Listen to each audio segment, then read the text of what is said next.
ಕೇಸರಿಬಾತ್ ಮಾಡೋದಕ್ಕೆ ಬರಲ್ಲ ಅನ್ನೋರು ಈ ರೀತಿ ಸಿಂಪಲ್ಲಾಗಿ 1 ಕಪ್ ರವನ್ನ ಬಳಸ್ಕೊಂಡು ಈ ರೀತಿ ಮಕಂಡಿ ಹಲ್ವಾನ ಮಾಡಿ ನೋಡಿ. ಜಸ್ಟ್ 10 ನಿಮಿಷದಲ್ಲಿ ರೆಡಿ ಮಾಡ್ಕೋಬೋದು. ಸೂಪರಾಗಿರುತ್ತೆ. ಮತ್ತು ಈ ರೆಸಿಪಿ ಮಕ್ಕಳಿಗೆ ತುಂಬಾ ಇಷ್ಟ ಆಗುತ್ತೆ. ನೋಡಿ ಎಷ್ಟು ಸಾಫ್ಟಾಗಿ ಸ್ಮೂತಾಗಿ ಬಂದಿದೆ ಈ ಮಕಂಡಿ ಹಲ್ವಾ ರೆಸಿಪಿ. ಸೊ ಇದನ್ನು ಮಾಡೋದಕ್ಕೆ ಮೊದಲಿಗೆ ನಾನಿಲ್ಲಿ ಪ್ಯಾನ್ನಲ್ಲಿ 1-2 ಚಮಚ ತುಪ್ಪ ಹಾಕ್ತಿದ್ದೀನಿ. ತುಪ್ಪ ಹಾಕಿ ಇಲ್ಲಿ ನಾನು 1 ಕಪ್ ಆಗುವಷ್ಟು ರವೆ ತೊಗೊಂಡಿದ್ದೀನಿ. ಬಾಂಬೆ ರವೆ ತೊಗೊಂಡಿದ್ದೀನಿ. ನಾರ್ಮಲಾಗಿ ನಾವು ಉಪ್ಪಿಟ್ಟು ಮಾಡೋದಕ್ಕೆ ಬಳಸ್ತೀವಲ್ವ ಅದೇ ರವೆ ತೊಗೊಂಡಿದ್ದೀನಿ.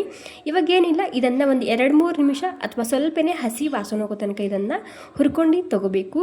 ಈ ಸ್ವೀಟ್ ರೆಸಿಪಿ ತುಂಬ ಸಿಂಪಲ್ಲಾಗಿ ಮಾಡ್ಕೋಬೋದು. ಮಿಸ್ ಮಾಡದೆ ಒಂದು ಸಲ ಟ್ರೈ ಮಾಡಿ ನೋಡ್ಬೋದು. ಮಕ್ಕಳಿಗೆ ತುಂಬಾ ಇಷ್ಟ ಆಗುತ್ತೆ ಈ ಸಿಂಪಲ್ ಸ್ವೀಟ್ ರೆಸಿಪಿ.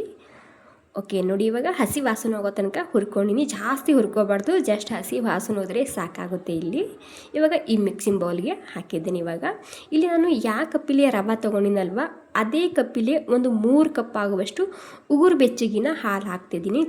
ಅಂದರೆ 1 ಕಪ್ ರವೆಗೆ 3 ಕಪ್ ಆಗುವಷ್ಟು ಉಗುರು ಬೆಚ್ಚಗಿನ ಹಾಲು ಹಾಕ್ತಿದ್ದೀನಿ.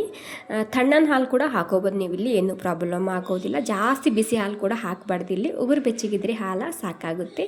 ನೀಟಾಗಿ ಹಾಲು ಮತ್ತು ರವೆನ ಈ ರೀತಿ ಮಿಕ್ಸ್ ಮಾಡ್ಕೊಂಡು ತೊಗೋಬೇಕು. ಗಂಟು ಇರಬಾರ್ದು, ಆ ರೀತಿ ನೋಡ್ಕೊಳ್ಳಿ ನೀವಿಲ್ಲಿ. ಓಕೆ ನೋಡಿ, ನೀಟಾಗಿ ಹಾಲು ಮತ್ತು ರವೆಯನ್ನು ಮಿಕ್ಸ್ ಮಾಡ್ಕೊಂಡು ಇದಕ್ಕೆ ಒಂದು 10 ನಿಮಿಷ ಹಾಗೆಯೇ ಬಿಡ್ತಿದ್ದೀನಿ. ಅಲ್ಲಿ ತನಕ ಇಲ್ಲಿ ಕಡಾಯಿನಲ್ಲಿ 4-5 ಚಮಚ ತುಪ್ಪನ ಹಾಕ್ತಿದ್ದೀನಿ. ತುಪ್ಪ ಇಲ್ಲ ಅಂದರೆ ನೀವಿಲ್ಲಿ ಕೇವಲ ಒಂದು 2-3 ಚಮಚ ಮಾತ್ರ ಹಾಕೋಬೋದು. ಅಂದರೆ ಸ್ವಲ್ಪ ಕ್ವಾಂಟಿಟಿಯಲ್ಲಿ ಕೂಡ ನೀವಿಲ್ಲಿ ಹಾಕೋಬೋದು. ಕೇಸರಿ ಬಾತ್ಗೆ ಜಾಸ್ತಿ ತುಪ್ಪನ ಹಾಕ್ಕೊಂಡು ಮಾಡ್ಕೋಬೇಕಾಗುತ್ತೆ. ಬಟ್ ಈ ರೀತಿ ಮಕಂಡಿ ಹಲ್ವಾಗೆ ನೀವು ಇಲ್ಲಿ ಜಾಸ್ತಿ ಹಾಕಲಿಲ್ಲ ಅಂದ್ರೂ ಇದು ಸಾಫ್ಟಾಗಿ ಬರುತ್ತೆ. ಯಾಕೆಂದರೆ ನಾವು ಹಾಲು ಹಾಕಿರ್ತೀವಲ್ವ, ಹೀಗಾಗಿ. ಓಕೆ ನೋಡಿ, ಡ್ರೈ ಫ್ರೂಟ್ಸ್ ಇವಾಗ ಹುರಿದಾಗಿದೆ. ಪ್ಲೇಟ್ನಲ್ಲಿ ಹಾಕಿಡ್ತಿದ್ದೀನಿ ಸೈಡ್ನಲ್ಲಿ. ಇಲ್ಲಿ ಡ್ರೈ ಫ್ರೂಟ್ಸ್ ಇಲ್ಲ ಅಂದರೆ ಸ್ಕಿಪ್ ಕೂಡ ಮಾಡ್ಬೋದು, ಇದ್ದರೆ ಒಂದು ಸ್ವಲ್ಪ ಹಾಕ್ಕೊಳ್ಳಿ.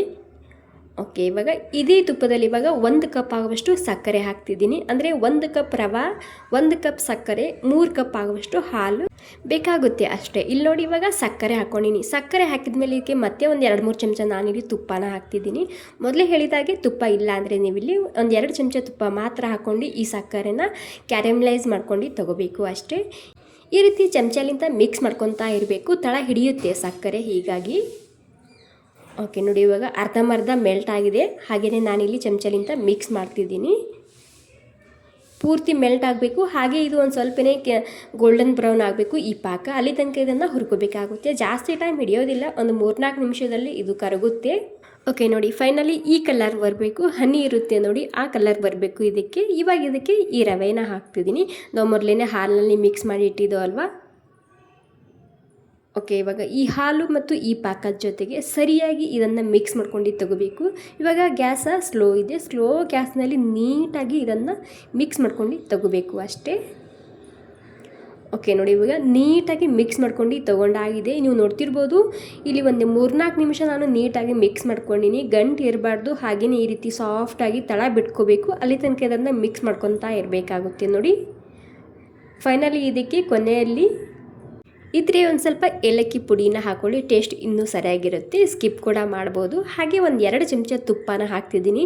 ಈ ರೀತಿ ಕೊನೆಗೆ ತುಪ್ಪ ಹಾಕೋದ್ರಿಂದ ತುಂಬ ಸಾಫ್ಟಾಗಿ ಮೃದುವಾಗಿ ಬರುತ್ತೆ, ಹಾಗೆ ಶೈನಿಂಗಾಗಿ ಕಾಣುತ್ತೆ ಈ ಮಕಂಡಿ ಹಲ್ವಾ. ಹೀಗಾಗಿ ಈ ರೀತಿ ಕೊನೆಯಲ್ಲಿ 1-2 ಚಮಚ ತುಪ್ಪನ ಹಾಕ್ಕೊಳ್ಳಿ. ಇದ್ದರೆ ತುಪ್ಪ ಹಾಗೂ ಏಲಕ್ಕಿ ಪೌಡ್ರ್ ಮಿಕ್ಸ್ ಮಾಡ್ಕೊಂಡಾದ್ಮೇಲೆ ಇವಾಗ ನಾವು ಮೊದಲೇ ಪುಡಿ ಮಾಡಿಟ್ಟಿದಂತಹ ಈ ಡ್ರೈ ಫ್ರೂಟ್ಸ್ ಹಾಕ್ತಿದ್ದೀನಿ.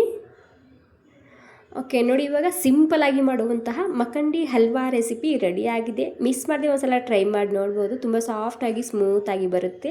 ನನ್ನ ಮಕ್ಕಳಂತೂ ಕಾಯ್ಕೊಂಡು ಕುಂತಿದ್ರು, ಯಾವಾಗ ತಿನ್ನಬೇಕಂತ ಅನಿಸ್ತಿತ್ತು ಅವರಿಗೆ. ಹೀಗಾಗಿ ಅವರಿಗೆ ಮೊದಲೇ ಹಾಕಿ ಕೊಟ್ಟಿದ್ದೇನೆ. ಇವಾಗ ಕೊನೆಗೆ ನಿಮಗೆ ತೋರಿಸ್ತಿದ್ದೀನಿ ಎಷ್ಟು ಸಾಫ್ಟಾಗಿ ಸ್ಮೂತಾಗಿ ಬಂದಿದೆ ನೋಡಿ. ಇದ್ರೆ ಮೇಲೆ ಒಂದು ಸ್ವಲ್ಪ ಮತ್ತೆ ಡ್ರೈ ಫ್ರೂಟ್ಸ್ನ ಹಾಕೋಬೋದು. ಕೇಸರಿ ಬಾತ್ ಮಾಡೋದಕ್ಕೆ ತುಂಬ ಕಷ್ಟ ಆಗುತ್ತೆ ಕೆಲವರಿಗೆ, ಅಂಥವರು ಈ ರೀತಿ ಸಿಂಪಲಾಗಿ ಈ ಮಕಂಡಿ ಹಲ್ವಾನ ಮಾಡಿ ನೋಡಿ. ಓಕೆ, ಈ ಸಿಂಪಲ್ ರೆಸಿಪಿ ನಿಮಗೆ ಸ್ವಲ್ಪನಾದರೂ ಇಷ್ಟ ಆಗಿದ್ರೆ ಒಂದು ಲೈಕ್ ಮಾಡಿ. ಮಿಸ್ ಮಾಡದೆ ಒಂದು ಸಲ ಟ್ರೈ ಮಾಡಿ ನೋಡಿ. ಥ್ಯಾಂಕ್ ಯು ಸೊ ಮಚ್ ಎಲ್ರಿಗೂ.